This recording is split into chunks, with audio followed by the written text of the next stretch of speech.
Israel memang gak kapok-kapok menebar teror menakutkan, termasuk ke sahabat karibnya yakni Donald Trump. Berdasarkan informasi intelijen Turki, Israel sengaja menyebar berita palsu terkait ancaman pembunuhan dari Iran saat kepulangannya dari Ankara, Turki. Tujuannya hanya satu, yakni sengaja menggagalkan negosiasi damai antara Iran dan Amerika Serikat. Israel memang layak disebut sebagai negara paling bejat. Di saat Trump menginginkan perdamaian, Israel justru terus menginginkan konfrontasi lanjutan untuk melawan Iran. Apa tanggapan Trump terkait informasi yang beredar? Apakah Trump bakal memberikan perlawanan ke Israel? Mengingat ini bukan kali pertama Trump dipermalukan oleh Israel.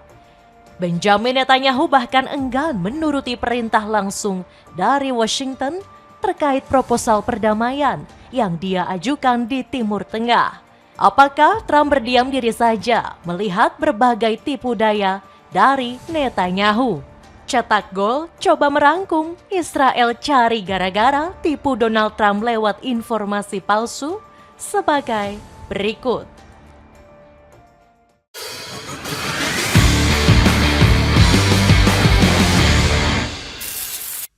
Donald Trump ditipu intelijen Israel soal ancaman pembunuhan. Jagat sosial media dihebohkan dengan pemberitaan ancaman pembunuhan Donald Trump.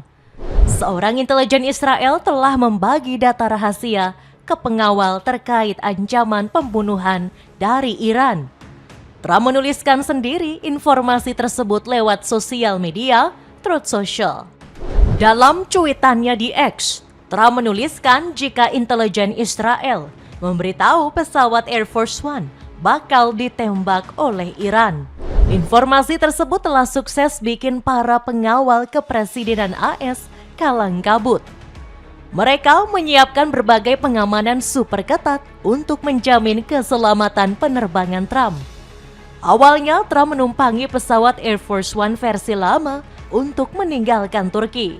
Ternyata ini hanyalah trik untuk mengelabui para musuh yang mengancam.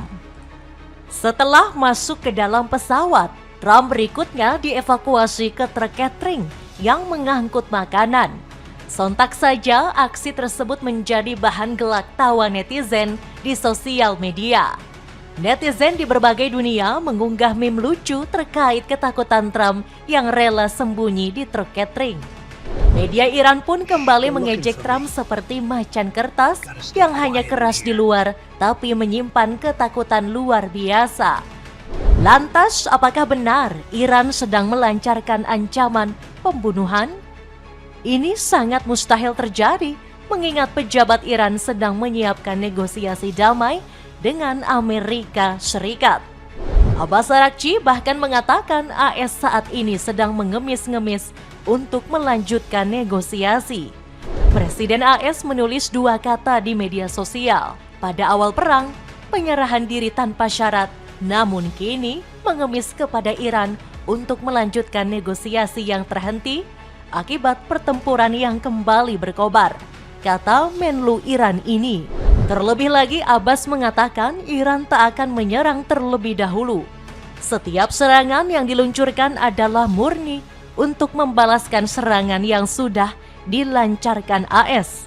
Artinya nggak mungkin Iran memulai pertempuran terlebih dahulu tanpa ada sebab.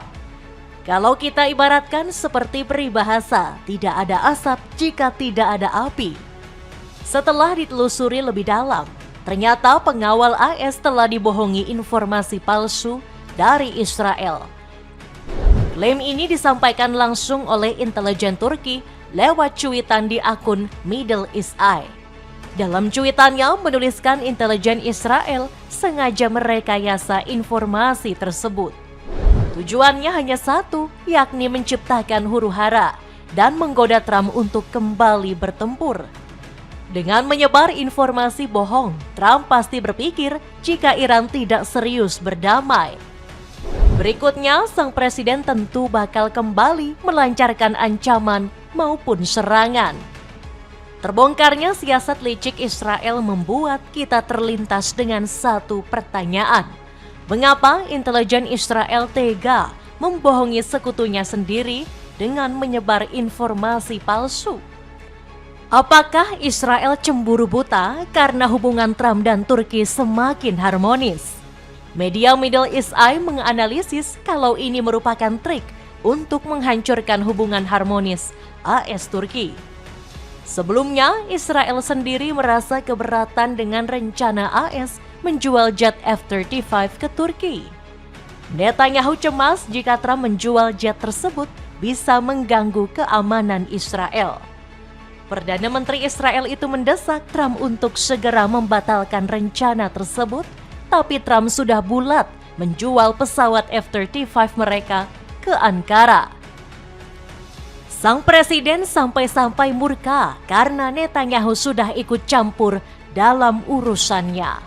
Trump mengatakan tidak ada seorang pun yang bisa mendikte ataupun mengatur-aturnya. Tidak ada yang bisa mendikte saya mengenai apa yang harus kita jual sekalipun itu Israel, tegas Trump. Sebaliknya, Trump justru menggambarkan Turki sebagai sekutu yang luar biasa. Recep Tayyip Erdogan disebut-sebut sudah menjalankan peran dengan sangat baik dalam urusan regional. Nah kan, terbongkar sudah siasat buruk yang dilancarkan oleh Israel. Netanyahu memang gak suka karena Trump terlalu dekat dengan Turki yang notabene-nya menjadi sekutu Iran. Propaganda Benjamin Netanyahu agar AS serang kembali Iran.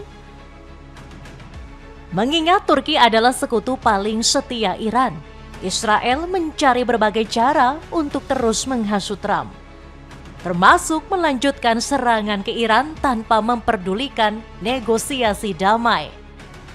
Padahal Trump sudah secara resmi memberikan kesempatan Iran untuk kembali ke meja perundingan. Trump beralasan penghentian serangan ke Iran murni karena rasa kemanusiaan. Sang presiden gak ingin berperang panjang dan membunuh lebih banyak rakyat Teheran. Hati nurani Trump sebagai manusia nampaknya masih ada, meskipun hanya sebesar biji zarah. Lain pula dengan Israel yang justru menabur bara api pertikaian di saat negosiasi berlangsung. Beberapa waktu yang lalu, Netanyahu menyampaikan pernyataan bakal menyerang Teheran. Perdana Menteri Israel itu mengatakan dengan sombong, serangan kali ini tanpa melibatkan Amerika Serikat. Sebenarnya apa tujuan Netanyahu memerangi Iran?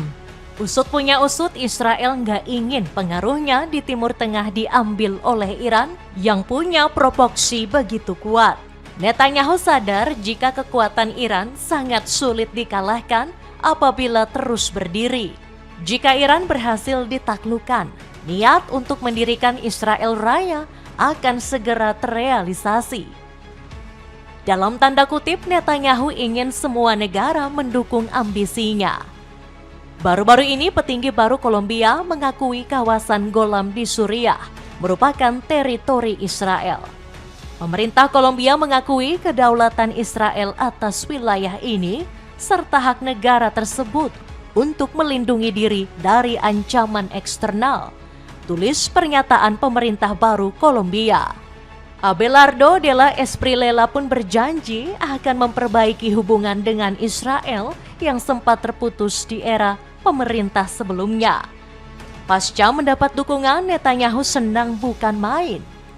Dia mengapresiasi penuh Abelardo yang telah mengakui kawasan Golan sebagai kawasan Israel. ארצנו. היו לנו כאן יסודות עוד בימי ערי המקלט של משה רבנו ועשרות בתי כנסת שאנחנו משפצים אותם עד המאה השמינית לספירה. אבל היום זה שלנו, זה חזר להיות. Nah kan, ketahuan juga kedok Netanyahu. Pria kelahiran Tel Aviv ini gak ingin Iran memiliki kekuatan karena bakal mengganggu ambisinya mendirikan Israel Raya. Kedok licik Israel sebenarnya sudah diketahui oleh Mohsen Rezai. Seorang penasihat militer Iran itu mengatakan penghentian ambisi uranium hanyalah propaganda dari rezim teroris Israel. Rezai menyebut niat Israel dan AS saat ini hanyalah ingin merebut minyak. Tak hanya itu, Amerika Serikat bersama Israel juga sedang berusaha untuk merebut kendali penuh Selat Hormuz. Rezai pun gak akan membiarkan kedua negara penjajah ini mencapai tujuan tersebut. Senada dengan Rezai, Masoud Pezeshkian mengatakan sampai detik ini, Iran masih berdiri kokoh. Presiden Iran itu mengatakan bahwasannya sampai kapanpun rezim Republik Islam Iran tidak akan bisa runtuh. Mereka mengira negara ini akan runtuh setelah tindakan kejam mereka. Tetapi lembaga-lembaga tetap berjalan. Seorang pemimpin baru telah dipilih dan kehadirannya hari ini adalah sumber kekuatan bagi kita untuk melanjutkan jalan ini, kata Pezeshkian. Menurutnya, selama rakyat bersatu, tidak akan ada yang bisa meruntuhkan Republik Islam Iran. Selama kita tetap bersatu dengan rakyat, tidak ada kekuatan yang dapat menggulingkan Republik Islam, tegas Pezeshkian. نهایتاً بحث اسنپبک رو که راه انداختن، جنگ 12 روزه رو راه انداختن، بعد اتفاقاتی که در 18-19 دی رخ داد، نقشه هایی که اونا داشتن کشیده بودن که در حقیقت در ذهن خودشون میتونن ایران رو مثل سوریه مثلا در عرض 48 ساعت بتونن بگیرن و جنگ رمضان و شهادت بزرگان و عزیزانی که ما داشتیم خیلی دردناک بود و سخت بود واقعا.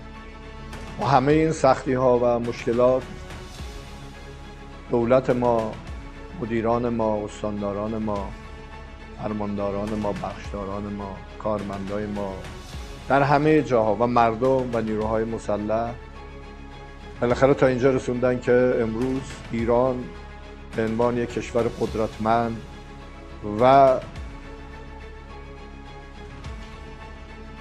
با عزت بسیار بالایی ازش نام میبرن. این کار ساده ای نبود. Celana pendek pria dari RC Sport bisa kamu dapatkan dengan harga 27 ribuan saja. Cek linknya di bawah ini. Gak kapok ditipu dan dipermalukan Benjamin Netanyahu. Berbagai kedok licik yang terungkap, masihkah Trump percaya dengan Netanyahu? Apakah presiden berambut pirang ini gak kapok-kapok ditipu dan dipermalukan oleh sahabat karibnya? Terlebih lagi Netanyahu juga enggan tunduk dengan perintah dari Washington, termasuk perintah untuk mengedepankan diplomasi dibanding pertempuran dalam menyelesaikan konflik Gaza. Trump pun mengajukan 15 proposal usulan damai dari Board of Peace yang telah dibentuk beberapa bulan lalu. Bukannya mendapat sambutan baik, Netanyahu justru menolak proposal Trump. באשר לדברים ספציפיים שעולים בחדשות לאחרונה, אני רוצה לדייק כאן. ישראל שוללת את מסמך 15 הנקודות. שמעתי שאומרים, לא אמרתם. אמרנו, אבל הנה אני אומר עוד פעם, ישראל שוללת את מסמך 15 הנקודות. צה"ל לא יבצע נסיגה כלשהי עד פירוק החמאס מנשקו. Netanyahu mengatakan Israel tak akan menarik pasukan sampai Hamas benar-benar dilucuti senjatanya. Meskipun mendapat penolakan dan dipermalukan, Trump tetap saja tak mengambil tindakan. Trump menyatakan hubungannya dengan Netanyahu masih baik-baik saja. Hubungan saya dengan Netanyahu masih baik-baik saja, kata Trump lewat sosial media Truth Social. Tetapi yang perlu diingat, ini bukan kali pertama Netanyahu melawan Trump. Artinya jika masalah ini terus-menerus tak terselesaikan, bukan gak mungkin keretakan hubungan akan pecah. Terlebih lagi, Israel berani menantang Trump. Netanyahu mengatakan Amerika nggak berhak ikut campur dalam urusan penyelesaian konflik di Gaza. Seorang pejabat AS yang nggak disebutkan namanya tegas memberikan ultimatum. Israel disebut akan memancing api peperangan jika menolak perintah Trump. Yeah, that's right, Becky. I mean, this is the first time that Hamas has agreed to actual clear steps to disarm inside of Gaza, steps that they insist and is clear from the document are conditioned upon Israel taking some of its steps of its own inside the Gaza Strip, namely the fact that Hamas will not begin the process of handing over its weapons to this transitional Palestinian government with the support of the International Stabilization Force until Israel ceases fire in the Gaza Strip, pulls back its forces to the Yellow Line as it was originally agreed to in October, and allows for a surge of humanitarian aid into Gaza. The International Stabilization Force must also first deploy to Gaza before any of this can begin, and that was one of the key points that Ghazi Hamad, a senior Hamas official, made to me when I spoke to him over the phone just in the last couple of hours. He said to me, the agreement is a, quote, package. He said, we will not begin any weapons-related steps until Israel implements these commitments. And he said that unless Israel does so, then Hamas will... Kami tidak meminta Israel melakukan apapun selain menyetujui rencana 20 poin yang sebelumnya telah mereka sepakati sendiri. Oleh karena itu, kami sangat yakin mereka akan mematuhinya. Jika tidak, tentu saja Presiden Trump akan sangat kecewa, ujar pejabat AS. Penolakan Israel memang agak lain. Pasalnya, Zionis bisa selamat berkali-kali berkat pertolongan dari AS. Contohnya saja ketika AS menjadi penyuplai senjata terbesar bagi Israel. Jokan mengatakan Washington berencana untuk mengurangi segala bantuan ke Tel Aviv. Pernyataan tersebut ditulis oleh mantan Direktur Penanggulangan Terorisme Amerika di sosial media X. Israel telah menggunakan setiap kesempatan untuk menggagalkan kesepakatan ini dan kemungkinan akan melanjutkan jalur yang sama di masa depan, kecuali Washington mengambil tindakan pencegahan. Untuk kamu pemburu diskonan, aku rekomendasiin sandal pria olahraga casual. Cek linknya di bawah ini. Itulah ulasan Israel cari gara-gara tipu Donald Trump lewat informasi palsu. Bagaimanakah pendapatmu? Akankah masalah ini membuat hubungan kedua negara retak? Coba tulis pendapatmu di kolom komentar di bawah ini.